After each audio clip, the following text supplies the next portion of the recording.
네, 안녕하세요. 김은중 목사의 CSI 바이블입니다. 네, 저는 MC넷과 가까운 교회에서 사역하고 있습니다. 시간 되시면 한번 홈페이지 와보시면 좋겠고요. 벌써 이제 10회를 맞이했습니다. 감사하고요. 여호수아 1장 1절에서 9절을 보겠습니다.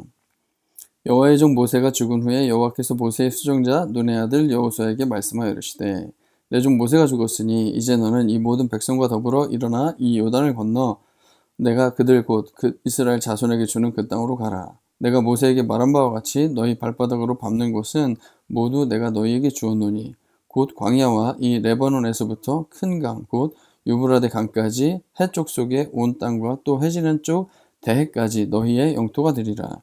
내 평생에 너를 능히 대적할 자가 없으리니 내가 모세와 함께 있었던 것 같이 너와 함께 있을 것임이니라.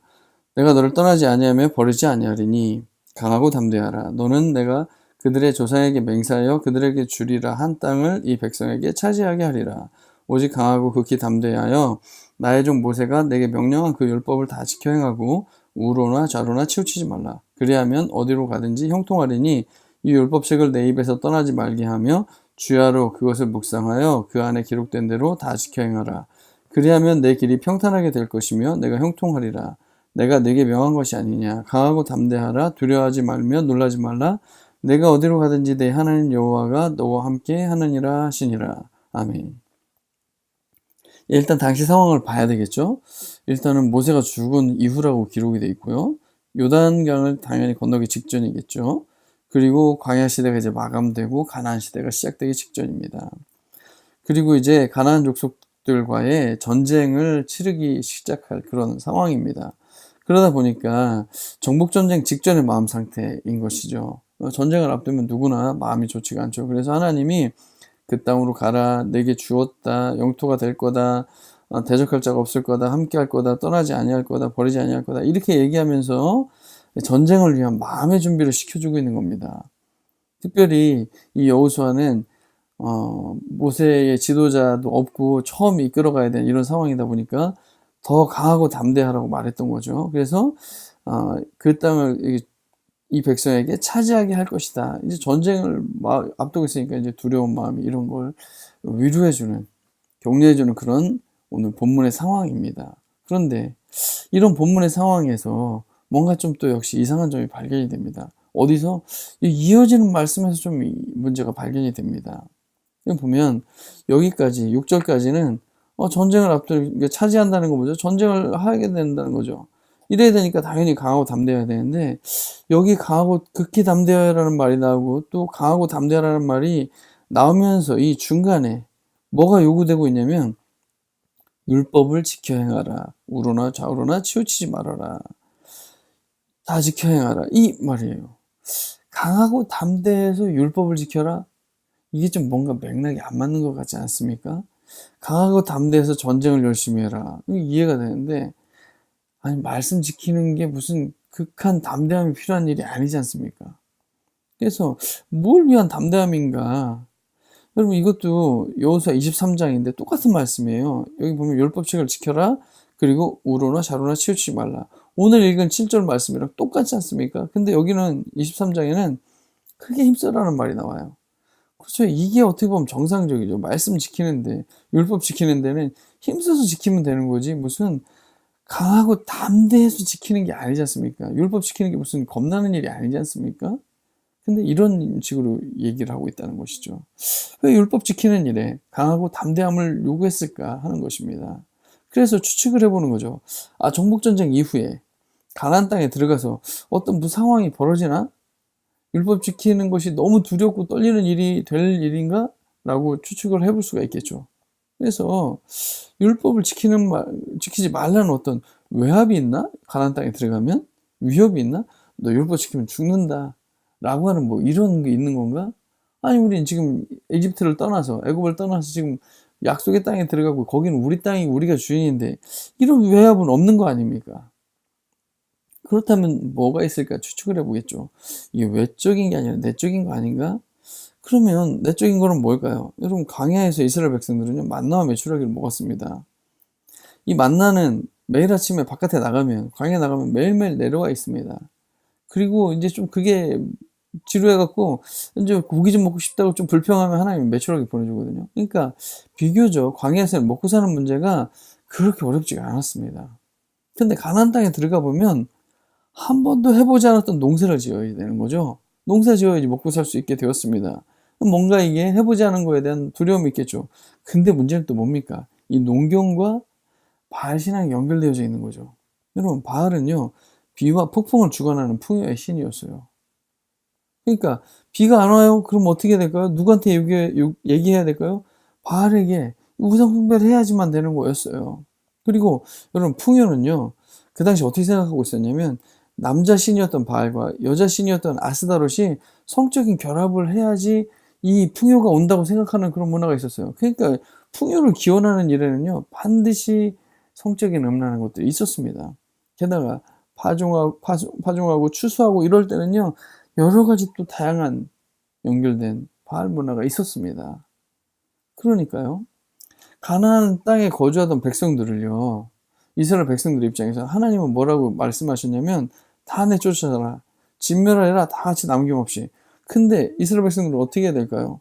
농사를 지을 줄 모르니까 그들에게서 배워야지 먹고 살 수 있지 않겠습니까? 이게 하나님의 말씀이었다면 이게 현실적으로 그럴 수 없는 이런 현실이 있는 것이죠. 고민이 당연히 되지 않겠습니까? 고민입니다. 뭘까요? 먹고 사는 문제를 해결해야 됩니다. 농사 지어가지고. 근데 하나님 말씀대로 살아야 되는데 이게 뭐예요? 우상숭배도 같이 수용해야지 되는 이런 상황인 것이죠. 그러니 이렇게 먹고 살아야 되는 문제와 하나님의 말씀대로 살아야 되는 문제가 딱 부딪히는 현실, 이 목숨이 걸린 문제가 생긴 것이죠. 그래서 하나님의 말씀에 따라 율법의 말씀을 다 지키려고 하니까 이거는 불모습게 생긴 거예요. 그러다 보니까 어때요? 율법의 말씀을 지킨다는 게 생각보다 극한 담대함이 있어야지만 이건 위협을 감수하려고 하는 그런 마음이 있어야지만 율법을 지킬 수 있는 상황이 오게 된 것이죠. 그래서 이것이 이런 이유가 극한 담대함을 미리 말씀하신 이유라는 사실이죠. 그랬던 것 같습니다. 그래서 하나님은요, 이스라엘 백성들이 얼마나 어려움을 겪을지 아시기 때문에 여러 가지 얘기합니다. 내 길 평탄할 거야. 형통할 거야. 내가 너한테 명령한 거야. 두려워하지 말아라. 놀라지 말아라. 함께한다. 떠나지 않는다. 이런 얘기를 계속하면서 이스라엘 백성들이 이걸 잘 이겨내기를 기대했던 것 같습니다. 근데 결과가 어떻게 됐을까요? 여호수아 24장 마지막인데요. 여호수아의 마지막에 메시지 하는 중에 뭘 얘기하냐면 그러면 이제 너희 중에 있는 이방신들을 치워버려라 라는 얘기를 해요. 그 말은 뭐예요? 이방신들을 가지고 있었다는 걸 얘기하는 거죠. 이게 생각보다 이게 너무 어려웠다는 것입니다. 여러분, 현대 그리스도인들도 역시 똑같은 고민하는 거 아닐까요? 여러분, 우린 먹고 살아야 됩니다. 그런데 또 하나님의 말씀을 지켜야 됩니다. 이것이 부딪히는 상황이 왔을 때 여러분 무엇을 선택할 수 있습니까? 무엇을 선택하겠습니까? 당연히 이것이 이게 간단하게 대답할 수 있을까요? 여러분 이걸 좀 확장해 볼까요? 여러분 이렇게 생존하면서 취업하는 게 낫지. 여러분 신앙 잘 지키면서 무직으로 사는 게 좋습니까? 여러분 뭘 선택하겠습니까? 당연히 말씀대로 살면서 직업이 없더라도 이렇게 선택해야 됩니다. 제가 목사로서 이렇게 대답할 수 있을까요? 이렇게 간단하게 대답하지 못합니다. 이거 굉장히 어려운 문제입니다. 이런 갈등을 겪고 있는 사람들이 부지기수입니다. 모든 그리스도인이 아마 이런 갈등을 겪을 것입니다. 세금 내는 문제서부터 모든 게 다 갈등이겠죠. 그래서 건강한 관점을 가지고 있을 필요가 있습니다. 이것을 타협하라는 게 아니라 타협이라고 보여줄 수도 있지만 건강한 관점을 유지하면서 길을 찾아갈 필요가 있다는 것입니다. 그냥 제안하는 건 이런 겁니다. 여러분 우리는요 일용할 양식을 주시는 하나님을 믿어야 될 필요가 있습니다. 여러분 이걸 이스라엘 백성들은요 만나를 먹으면서 일용할 양식을 경험했습니다. 만나는요 여러분 잘 아시는 대로 쌓아놓고 저장하고 내 부를 축적하는 그런 수단이 아니에요. 이거는요 매일매일 먹을 수밖에 없는 그 양을 주시는 거예요. 안식일을 앞두고만은 제외하고는요. 그러니까 근데 의심 없이 매일매일 내려와요. 그럼 신약에서도 주기도문에서 주님이 뭘 가르쳐 주십니까? 일용할 양식을 구하라고 얘기하지 않습니까? 여러분, 김밥을 하루 때우고 라면으로 때우고 그럴 수 있어요. 근데 이런 것들이 매일매일 때워진다는 거예요. 그러니까 예수 믿고 복 받으세요. 예수 믿고 정말 부자 됐어요. 이런 건 아니에요. 그런데 일용할 양식, 매일매일 먹고 살 거는 하나님이 공급해 주실 것을 믿자는 거예요. 지금 취업난이죠. 저임금이죠. 퇴직 위기를 겪는 분들이 얼마나 많습니까, 지금. 그리고 부채 없는 집이 없어요. 이런 위기 속에서 우리가 믿어야 될 것은요, 그럼에도 불구하고 일용할 양식을 공급해 주신 하나님을 믿자는 거예요.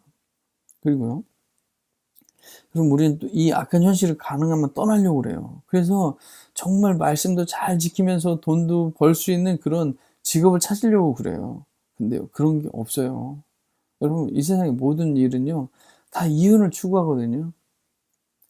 그런 이윤을 추구하는 현실에서요, 이런 문제 없는 회사가 어디 있습니까? 여러분, 만약에, 정말 나는 완벽한 상황으로 가야 돼. 그래서 내가 성직자가 되어야 되겠어. 여러분, 한번 전도사가 되어 보십시오. 그리고 또 목사님이 되어 보세요. 거기는 그러면 완전히 성직자들만 모여있는 그런 사회니까 완벽할까요? 아니에요. 거기도 여전히 세상과 똑같은 현실이 존재해요. 그리고요. 그래서 현실이 원래 악하다고 이제는 어쩔 수 없어라고 한다 할지라도요. 넉넉히 동화되면 또 안 돼요. 거기에 넉넉히 동화돼서 타락하면 또 안 돼요. 또 그걸 지켜야지 돼요. 참 어렵습니다. 그리고요, 특별히 여러분 사회초년생들은요. 사회에 들어가서 한 10년은요. 그냥 난 대학교에 1학년이다. 이 사회에 1학년이다. 이렇게 생각을 하시라는 거예요. 내가 크리스찬이고 내가 또 훈련도 받았고 그렇으니까 나는 정말 믿음으로 살아야지 뭔가 영향력 있게 살아야지. 여러분 그러지 않아도 돼요.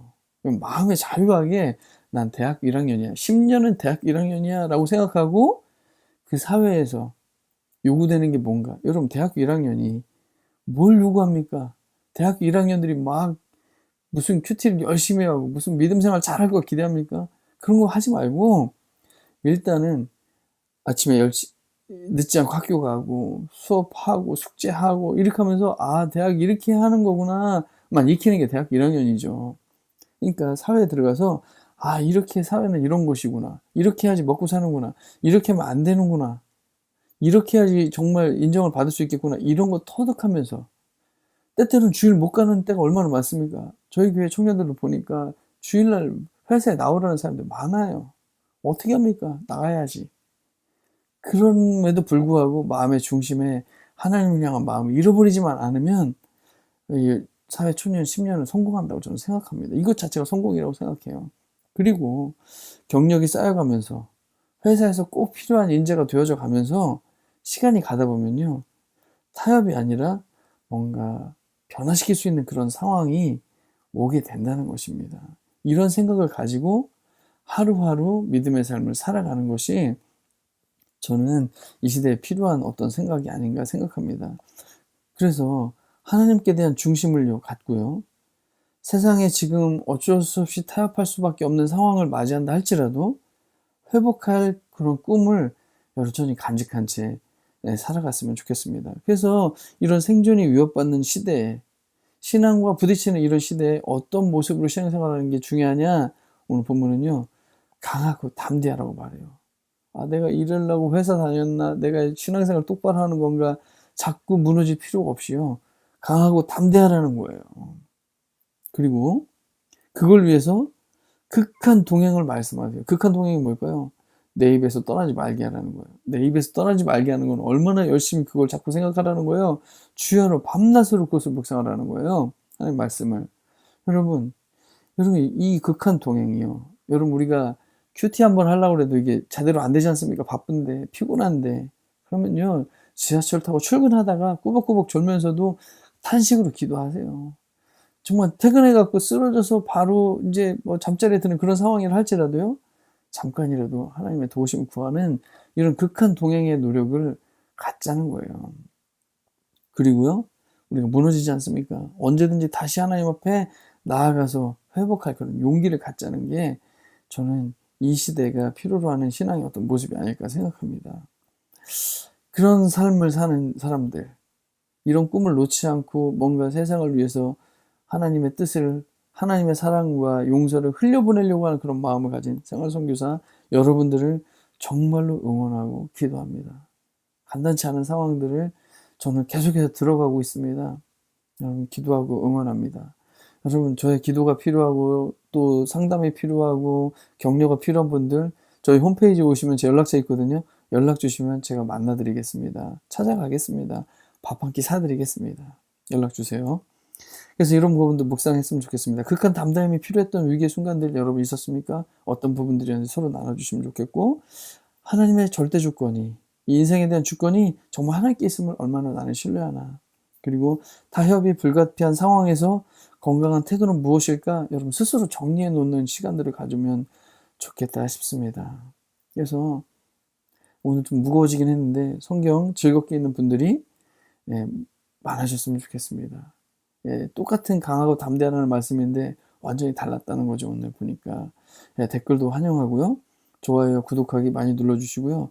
특별히 일터에서 이런저런 모양으로 고군분투하고 계신 여러 믿음의 동역자들에게 이 CSI 바이블 10회를 공유해 주시면 더 좋겠습니다. 감사합니다. 오늘 여기서 마치겠습니다. 감사합니다.